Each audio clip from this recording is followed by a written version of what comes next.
Kpop Demon Hunters 2 is going to be a crazy story. Creators have quietly confirmed that Kpop Demon Hunters 2 is introducing a brand new Huntrix member, and her story is crazier than anyone expected.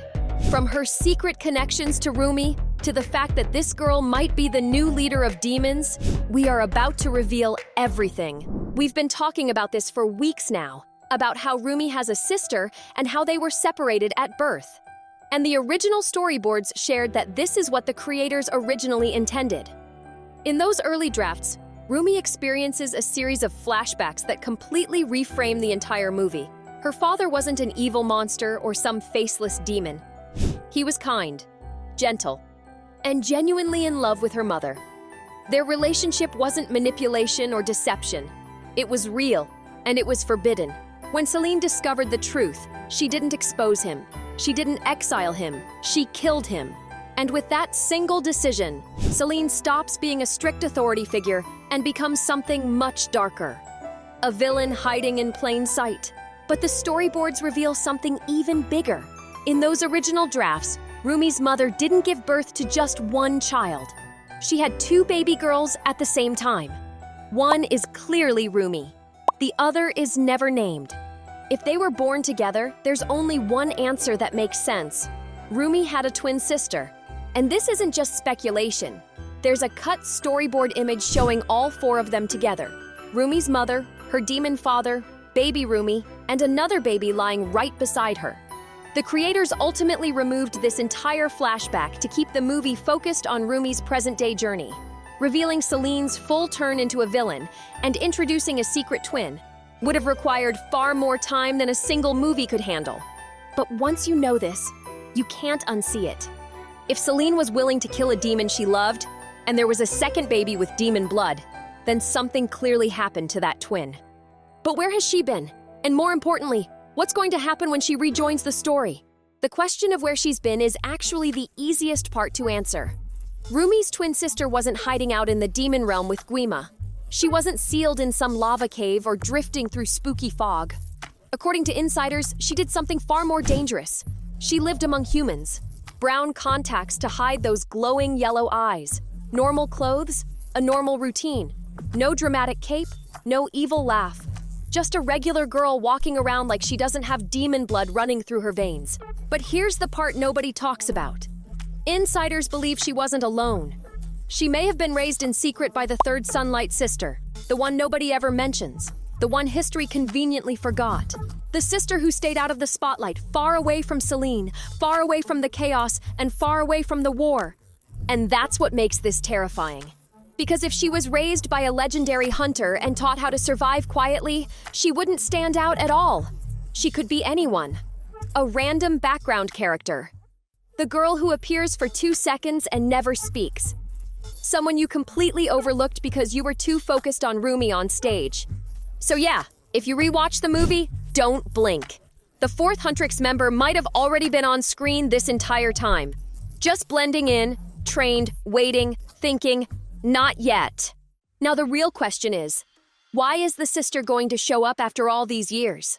Well, the answer actually lies with the main villain of the story, Guima. Remember, Guima is basically gone now, and there is a power vacuum in the demon world. Keep in mind that Guima's defeat doesn't end the demon threat. It destabilizes it. And that distinction matters. Throughout the story, Guima isn't just a villain. He's a central authority. He commands demons, enforces hierarchy, and maintains order through fear. When a figure like that is removed or severely wounded, demonkind doesn't disappear. It fractures. And fractured systems don't stay leaderless for long.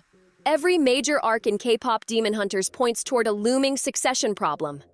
Guima is weakened. His control is broken. His ideology has failed. That creates a vacuum, and vacuums demand a replacement.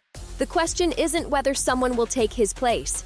It's who the narrative has been quietly positioning to do so.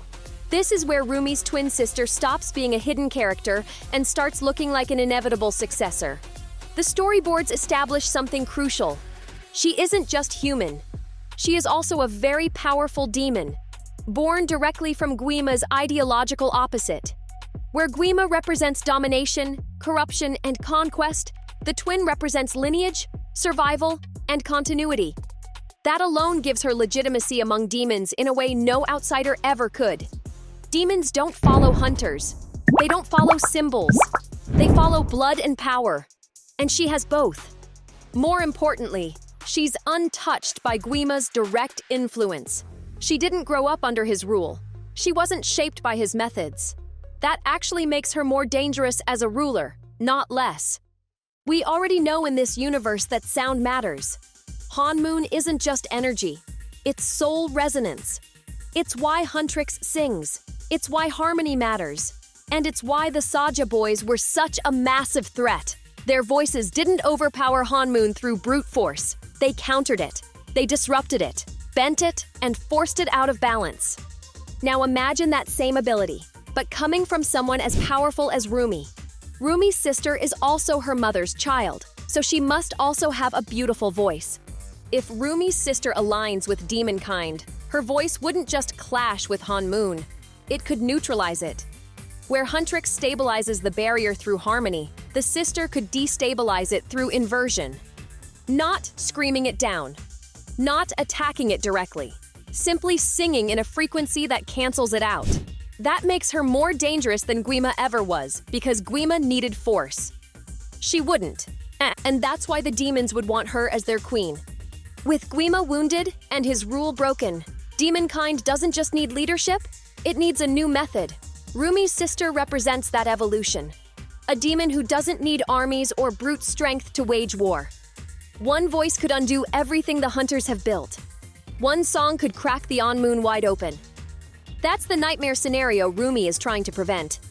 Kpop Demon Hunters 1 was a story about a girl born at the center of a war who almost lost herself to it. The pressure, the expectations, the fear of becoming the thing everyone warned her about. That was the core of the first movie. Kpop Demon Hunters 2 naturally evolves that story outward. This time, the conflict isn't about who Rumi is. It's about who her sister will become.